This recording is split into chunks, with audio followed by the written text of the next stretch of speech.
You know, in the markets, they call it the constant tease. The issue being, is there going to be stimulus? And that's one of the things that people are seizing on amid reports right now that Chuck Schumer and Mitch McConnell have at least discussed the possibility of getting something out, even in the lame duck session, I should say. Good opportunity to bring this up with Senator Ben Cardin, the Democratic senator from the beautiful state of Maryland. Happy Thanksgiving to you, Senator. Thanks for taking the time. Neil, it's good to be with you, and happy Thanksgiving to you. Thank you very much. On this the stimulus, I know it seems like the great long tease, as they call it in the markets, but hopes were raised a little bit, last week, Senator, on talk that, and that's all it was, talk that something could be cobbled together in a lame duck session. How likely would that be, you think?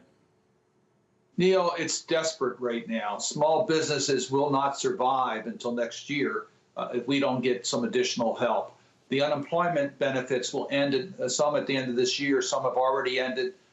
Families are desperate with the unemployment rate still very high. State and local governments are laying off workers, can't provide essential services. We're in the midst of this pandemic. It's escalating. Congress needs to act. And here's the good news. There's been lots of conversations among Democrats and Republicans on let's come together, let's compromise, let's have a bipartisan bill, but let's make sure it is significant enough to get us through to the spring of next year. That's where I hope we can find a common grounds to move legislation. And I can tell you it is our highest priority is to get a COVID package done during this lame duck session.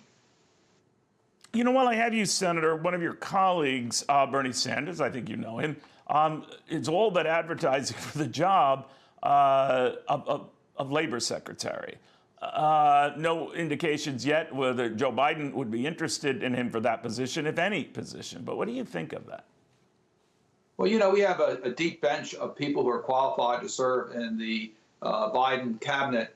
I can tell you I have the utmost confidence that Joe Biden's cabinet will reflect this nation, will reflect the priorities that he campaigned on during the presidential campaign.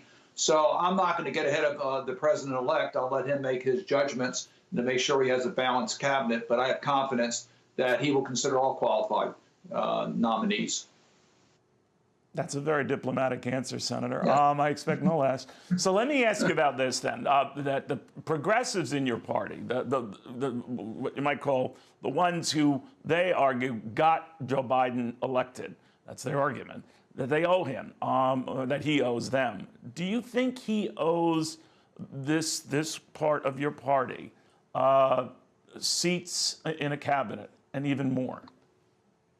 I think what Joe Biden needs in his cabinet is to carry out his commitment to represent all of America, that he's going to make sure that his supporters and those who did not vote for him are represented by the policies of a Biden administration. So I think he needs to govern for this nation. And yes, in doing that, I think he will appeal to the broad categories of support that he got during this campaign. 80 million votes almost. That's a broad sector of America. It's hard to pinpoint exactly one particular group that he needs to make sure are represented here or there. He's got to represent this country. So one of the ideas that the president-elect has bandied about, Senator, is student loan debt forgiveness. I believe he pegged it at around $10,000. Others, and some of those progressives I referred to, sir, are saying it should be $50,000. Others say it's all student debt. Where are you on this? How likely is this as an immediate course of action on the part of the president-elect?